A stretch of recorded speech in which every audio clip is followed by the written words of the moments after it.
Happy holidays, YouTube.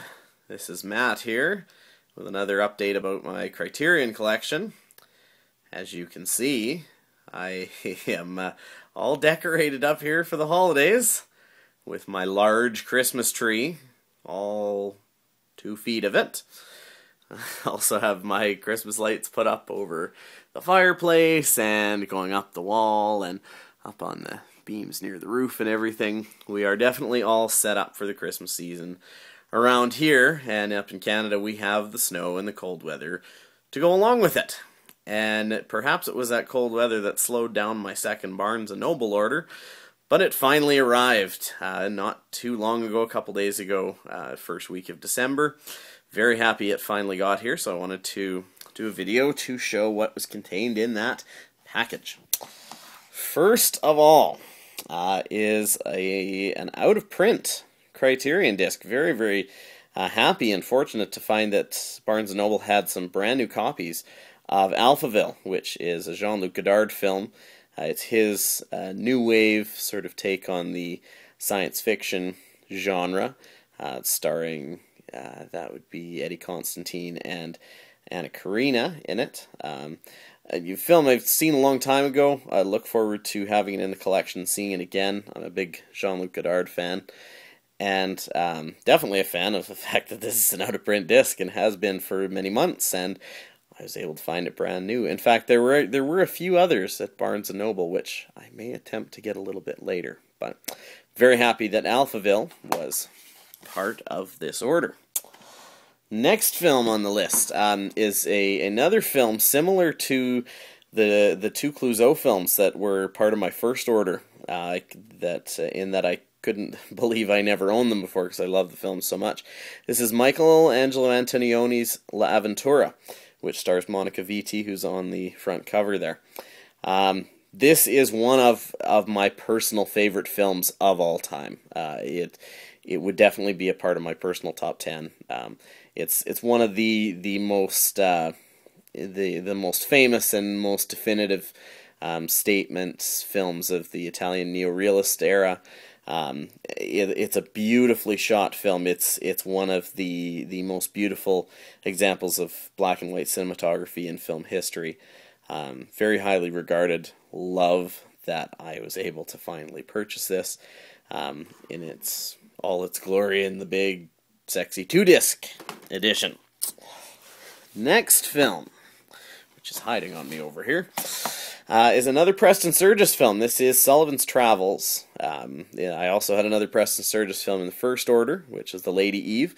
This one has a similar type of artwork to it, where it's done in the old style of the Hollywood posters, which is great. You can see obviously that Veronica Lake is one of the stars of this film. Joel McCrea is the lead in it, and he gives a great performance. He's absolutely hilarious, playing a Hollywood director who normally does sort of fluffy comedy films, and he's attempting to make a serious film about human suffering, quote unquote, with a little sex in it. And with Veronica Lake involved in things, you know that maybe that's actually going to happen. So this is a wonderful film. This is kind of a missed film. A lot of people that I know that love classic Hollywood film, for some reason, Sullivans Travels seems to be a film that eludes a lot of people. But I mean, it's Preston Sturges. It's great. Everybody should see this film. It really is wonderful. Next film that I got in this order is Ugetsu. This is a film that I've been really meaning to see. This is going to be a blind buy for me, and it's only my second Kenji Mizoguchi film that I've ever seen. The first one being Sancho the Bailiff. I'm really looking forward to this. This one comes highly recommended by a lot of friends and a lot of other cinephiles that are more versed in Japanese cinema than I am.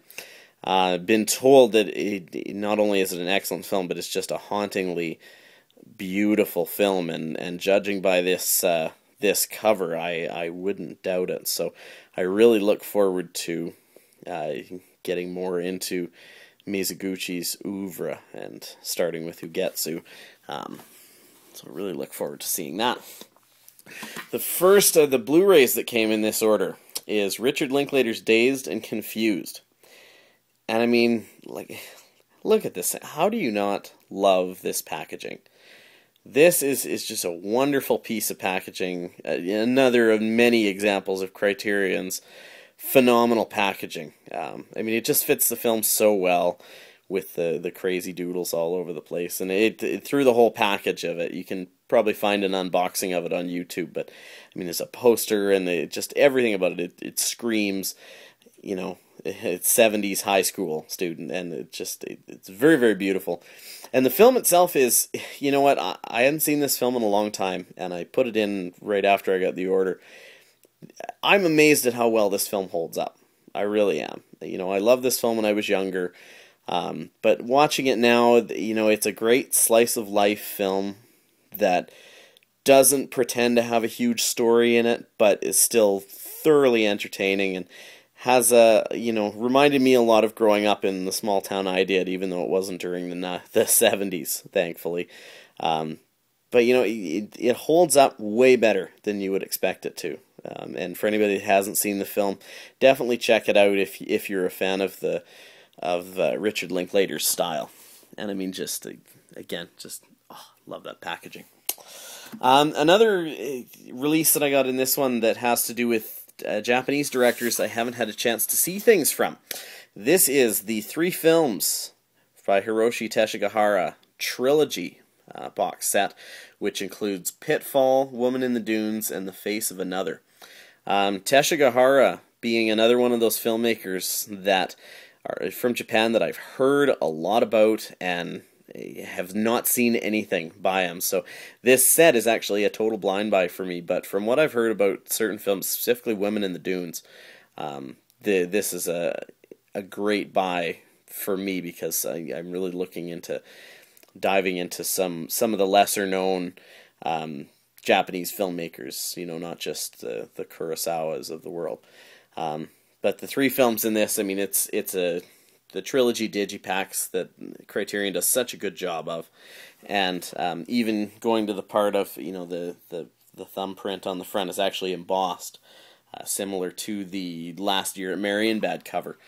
You know, just even though it's a simple cover, really wonderful in Criterion's hands. So definitely looking forward to seeing things of that. Next one is another Blu-ray. This is People on Sunday, which is by Richard Schoedmark and Edward G. Ulmer. And also some credits go for this film to Billy Wilder and Fred Zinnemann, who all 4 of these gentlemen were German filmmakers or writers, camera workers, during the Weimar Republic, which was in the sort of late 1920s, early 1930s in Germany. And they learned their craft of filmmaking in that era prior to the rise of National Socialism and Adolf Hitler, and the sort of death grip that the party had on the film industry. So obviously these names, you know, these people like Schoedmark and Wilder and Zinnemann, were able to expatriate to America and gain a very, very large and obviously very famous career in Hollywood for a lot of them. But People on Sunday is a really interesting film. It's kind of a hybrid documentary about the people, really. It's almost as simple as that and as complicated as that. It's a really interesting piece of filmmaking. Anybody that's interested in the time period or that sort of era will definitely be interested in this film. And the last one is Zoltan Korda's The Four Feathers, which is in a lovely little package here. It's a hand-drawn sort of painting of the desolate desert for this 1939 British Technicolor film. This is another blind buy, but it's not really a blind buy in the sense that I've seen a lot of Korda-produced films and directed films, and I'm really looking forward to seeing this one for the first time, even though I know what I'm getting into as far as the scenery and it's the Technicolor aspects of it. So I'm really looking forward to putting this in and seeing what it's all about.